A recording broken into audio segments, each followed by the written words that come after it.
So hello everyone, आज हम आ चुके हैं एक नई कहानी के साथ, एक इंटरेस्टिंग पोएम के साथ। तो चलिए एक पोएम को इसको ख़त्म करते हैं। बहुत इजी पोएम है, बहुत इजी वे में समझाऊंगा आपको, एक ही बार में समझ में आ जाएगी। आपको दोबारा कहीं से भी पढ़ने की ज़रूरत नहीं है, बस आप इसको अच्छी तरीक़ा से सुनना।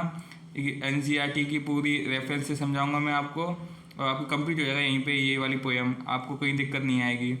तो चलिए स्टार्ट करते हैं इसको। How to tell wild animals. तो अगर आप RBSC वाले हैं, आपको कुछ कमेंट्स आ रहे थे पहले भी कि रेफरेंस टू एक्सप्लेनेशन समझाइए सर, तो फिर अगर आपको इसकी भी जाननी है तो फिर आप कमेंट कर सकते हैं। ज़्यादा कमेंट्स आने पर मैं समझा भी दूंगा, और CBSE वाले हैं तो कोई दिक्कत ही नहीं है। तो चलिए आज इसको ख़त्म करते हैं, वैसे भी आपके बोर्ड्स आएंगे, तो फिर चलिए ख़त्म करते हैं। पहले स्टार्ट करते हैं इसको। This humorous poem suggest some dangerous way to identify or tells wild animals. Read it aloud keeping to a strong and regular rhythm. तो बताया गया दिस ह्यूमरस मतलब ये एक फ़नी पोएम के वे में लेना है आपको। ये एक फ़नी पोएम है जो आपको बताती है कि आप एनिमल्स को कैसे आइडेंटिफाई कर सकते हैं। जो वाइल्ड एनिमल्स होते हैं जो जंगल्स में होते हैं, उनको आप कैसे आइडेंटिफाई कर सकते हैं। तो उसके बारे में एक फ़नी वे में आपको इंट्रोडक्शन दिया गया है, एक फ़नी वे में बताया गया आपको। इसमें हर एक एनिमल के बारे में बताया गया है आपको, जैसे लॉयन, टाइगर, क्रोकोडाइल, हाइना और कमेलियन, और इनके बारे में बताया गया आपको, और बियर्स के बारे में बताया गया आपको। तो फिर एक इंटरेस्टिंग पोएम है, एक फ़नी पोएम है। तो चलिए स्टार्ट करते हैं इसको। पहला स्टेंजा है, if ever you should go by chance to jungle in the east.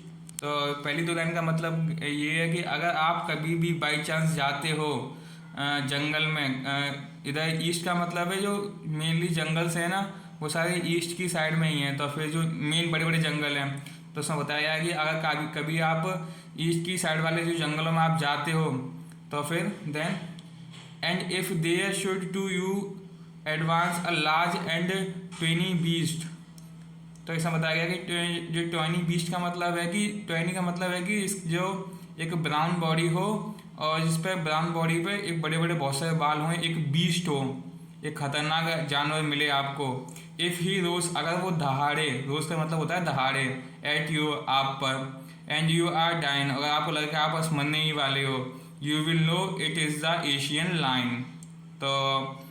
तो आप समझ जाना कि ये एक एशियन लाइन है। तो फिर इसका बेसिक मतलब यही है कि अगर आप बाई चांस कभी ईस्ट वाले जंगल्स में जाते हो और आपको दिखे एक बड़े से ब्राउन बालों वाला, येलो बालों वाला एक बीस्ट दिखे आपको, एक बड़ा सा जानवर दिखे और वो दहाड़ रहा हो, आपको लगे बस आज तो मैं मर ही गया, तो आप समझ जाना कि एक लॉइन है।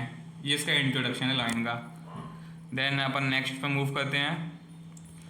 और if some time when roaming round. तो इसमें बताया गया रोमिंग का मतलब होता है आपको, मतलब आप ऐसे ही वॉक कर रहे हो, चल रहे हो, घूम रहे हो अराउंड किसी एरिए में। अगर आप कभी घूम रहे हैं, किसी टाइम घूम रहे हो आप किसी एरिए में, a noble wild beast greet you, अगर और आपको एक noble wild beast greet you, मतलब अगर ग्रीट का मतलब होता है आपको, आपसे अच्छे से मिलना। अगर कोई बीस्ट मतलब कोई खतरनाक चीज़ आपसे, जंगली खतरनाक चीज़ आपसे मिलती है अच्छे से, विथ ब्लैक स्ट्रिप, जिस पे ब्लैक स्ट्रिप्स हों, स्ट्रिप्स मतलब होती हैं पट्टियाँ एक तरीके से, इस पर पट्टी पट्टी हो उसे स्ट्रिप्स कहते हैं। तो विथ ब्लैक स्ट्रिप्स, जिस पर ब्लैक स्ट्रिप्स हों ऑन अ येलो ग्राउंड। इधर येलो ग्राउंड का मतलब क्या है, जिसकी पूरी बॉडी येलो हो, जिसकी बॉडी पे ब्लैक स्ट्रिप्स हों, तो आप समझ जाइए।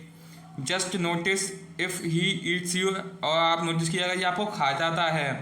This simple rule may help you to learn the Bengali tiger to discriminate. तो इधर बताया गया सीधी सीधी बात है, अगर आप किसी एरिए में, किसी जंगल के एरिए में घूम रहे हों, आपका किसी ऐसे एक जंगली चीज़ से सामना हो जिसकी बॉडी पर ब्लैक स्ट्रिप्स हों और पूरी बॉडी वो येलो हो, तो आप समझ जाना कि, और वो आप पर अटैक कर दे, आपको लगेगा ये तो मार ही देगा, ख़त्म कर देगा, मुझे खा जाएगा, तो समझ जाना एक बंगाली टाइगर है। सिंपल मतलब इसका यही है। देन अब नेक्स्ट है, if strolling fourth A beast you view who hide with spots in preferred. तो फिर से बताया, स्ट्रोलिंग फोर्थ का मतलब होता है कि अगर आप कहीं एक अच्छी सी जगह पर घूम रहे हो, एक जंगली एरिए में आप घूम रहे हो, शांति भरे एरिए में, अ बीस्ट यू व्यू, और आपको एक बीस्ट का मतलब समझ लिया, एक खतरनाक चीज़, एक बड़ी सी चीज़ आपको देखने मिले, आपको दिखाई देती है। हु हाइड विद स्पॉट्स, जिस पे स्पॉट्स हों, इज प्रिपेयर्ड, जिसकी बॉडी पर काले काले धब्बे हों। धब्बे, स्पॉट्स का मतलब होता है धब्बे, जिसकी बॉडी पर काले काले धब्बे हों। As soon as he has left on you, इधर लेफ्ट का मतलब है एक तरफ से आपका अटैक करना, झपट्टा मारने को कहते हैं लेफ्ट करना, अटैक करना एक तरीके से, और एकदम से ही वो आप पे अटैक कर दे। You will know it is the leopard, तो आप समझ जाना कि एक लेपर्ड है। It will do not good to roll with pain, ये आपके लिए बिल्कुल भी अच्छा नहीं। It will do not good, ये आपके लिए बिल्कुल भी सही नहीं होगा कि आप वहाँ पे जब वो दौड़ रहा हो, आप जब आपको खा रहा हो, आप पेन से कतराएं, डरें। He will only leap and leap again, तो वो आप पे जैसे भी आप चिल्लाने की कोशिश करोगे, भागने की कोशिश करोगे, तो वो आप पे और अटैक करता जाएगा, बार बार अटैक करेगा आप पे। तो इधर तीनों का यही सेम चीज़ बताई गई है कि जैसे उधर देखिए आप, पहला लॉयन के बारे में बताया गया है कि उसकी ये ट्वेनी बीस्ट होता है। ट्वेनी बीस्ट मतलब सीधे लॉयन से आपको टिक करना है। और इधर आपका इधर ये आ जाए ब्लैक स्ट्रिप्स आ जाए on yellow body, yellow grounded, तो समझ जाना ये आपका टाइगर है। और लेपर्ड का सीधा सीधा होता है, उसकी बॉडी पर क्या होते हैं, ब्लैक ब्लैक स्पॉट्स होते हैं, येलो बॉडी पे ब्लैक ब्लैक स्पॉट्स होते हैं, तो आप समझ जाना ये एक लेपर्ड है। देन अब नेक्स्ट स्टेंजा है, if when you are walking around your yard, अगर कभी भी आप अपने यार्ड में, मतलब हमारे यहाँ तो ऐसा नहीं होता है लेकिन बाहर की साइड में होता है, जैसे आप अपने कभी यार्ड में अपने उसमें घूम रहे हों, you meet a creature these, आप एक क्रिएचर से मिले, क्रिएचर मतलब एक हैवान तरीके से एक चीज़ से मिले आप, बड़ी सी चीज़ से, who hug you very very hard, जो आपको एकदम गले से लगा ले बहुत ही तगड़ी तरीके से, बहुत ही मतलब आपको कस कर एकदम से। Be sure it is a bear, तो आप निश्चित हो जाइए ये एक बियर ही है, मतलब निश्चित मतलब कन्फर्म है ये एक बियर ही है। वो आपको एकदम आपकी बॉडी को एकदम टाइट कर ले, आपने देखा होगा, जैसे देखते भी होंगे आप सारी ये कार्टून वाली चीज़ों में जो आती नहीं है, बीएस वगैरह ऐसे कर लेते हैं, हक कर लेते हैं। You will have any doubt, if you will have any doubt, अगर आपको कोई भी संदेह है, आपको कोई भी डाउट है, आई gas you will give you just one more care, तो आपको एक बार ही और करेगा ना, तो आपको एकदम कंफर्म हो जाएगा कि हाँ ये बियर ही है।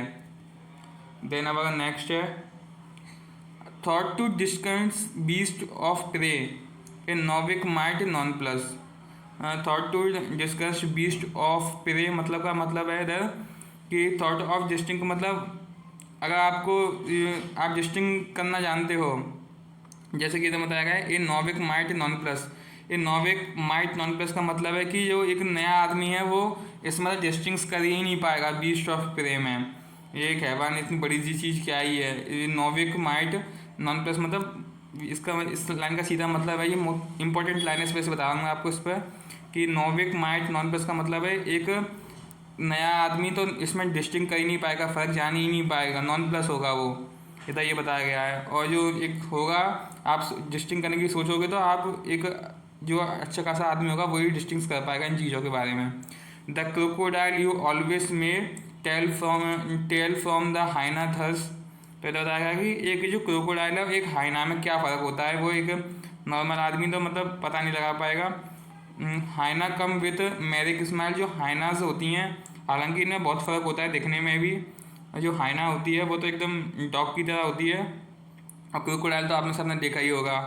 But if they weep they are crocodiles, अगर वो रोता है तो वो क्रोकोडाइल है, तो आप समझिए ना रोता मतलब कैसे, जो आपने सुना chameleon is small A lizard sort of thing he has not any ear at all, तो उसमें बताया गया कि ट्रू कैमिलियन होता है, जो कि कैमिलियन आप समझ सकते हो, आप उससे क्या कहते हैं, गिरगिट की तरह, हाँ गिरगिट कहते हैं, जो पेड़ पर बैठता है अपना कलर चेंज कर लेता नहीं है, उसे कैमिलियन कहते हैं। A lizard sort of thing, जो लिजार्ड की तरह ही दिखता है, similar to lizard. He has not any ear at all, उसके कोई भी कान वगैरह नहीं होते हैं, and not a single wing, और उसकी कोई पंख वगैरह भी नहीं होती है। If there is nothing on the tree, अगर उस पेड़ पे कोई नहीं होता है, आपको वैसे आपने देखा किसी पेड़ पे आपको नहीं दिख रहा है, it is the chameleon you see, तो आप समझ जाना कि उधर वो कैमिलियन ही है। आपको थोड़ा सा अजीब लगे ना तो आप समझ जाना वो कैमिलियन है। तो इधर एक फ़नी वे में एक स्टोरी सुनाई गई है कि आपको इंट्रोडक्शन दिया गया है कि आप के बाद वो जंगल के बारे में, उधर कैसे कैसे यानी वो मिलते हैं, क्रिएचर्स मिलते हैं और आप उसको कैसे पहचान सकते हैं, उनका थोड़ा थोड़ा डिस्क्रिप्शन दिया गया है फ़नी वे में वो भी। तो अच्छी स्टोरी है। अगर आपको कुछ उसके वो चाहिए रेफरेंस टू एक्सप्लेनेशन तो कमेंट कर दीजिए, क्वेश्चन आंसर चाहिए तो कमेंट कर दीजिए। Okay, thanks for watching, do subscribe my channel.